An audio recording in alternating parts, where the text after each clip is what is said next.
Message pour Monsieur le Président de la République française, Monsieur Emmanuel Macron.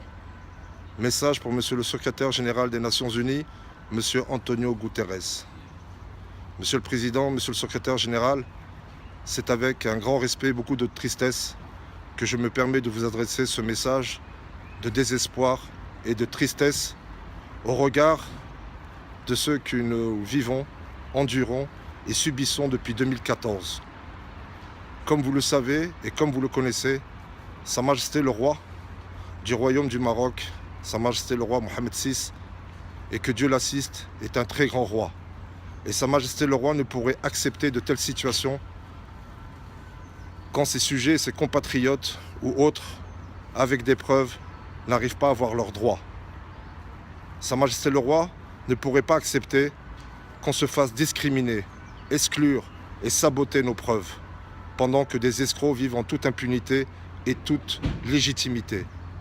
Monsieur le Président de la République et Monsieur le Secrétaire général, par ce message, je vous demande d'informer, d'alerter Sa Majesté le Roi, s'il vous plaît. Cela fait bientôt 5 ans que nous combattons pour nos droits et nos preuves, quand nos escrocs vivent confortablement, grâce à certains juges qui les aident, qui les protègent et qui les blanchissent.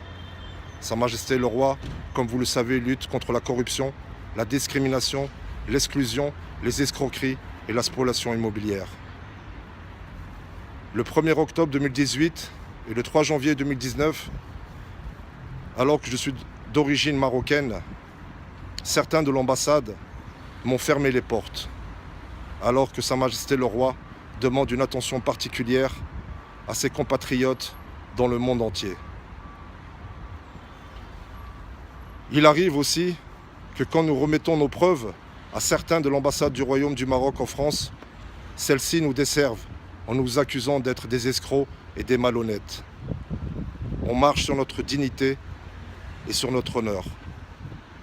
Monsieur le Président et Monsieur le Secrétaire général, humblement, je vous demande, s'il vous plaît, avec beaucoup de déférence, d'informer notre grand roi, notre grand souverain. Au moins vous, Monsieur le Président, et vous, Monsieur le Secrétaire général, reconnaissez mes origines du Maroc, pas comme certains ici à l'ambassade qui voudraient nous faire passer pour des menteurs et des voleurs quand nous avons des preuves. Monsieur le Président et Monsieur le Secrétaire général, recevez mes salutations des plus respectueuses. Romain, blessé de guerre et victime du terrorisme et victime d'escroquerie dans son pays d'origine. Merci.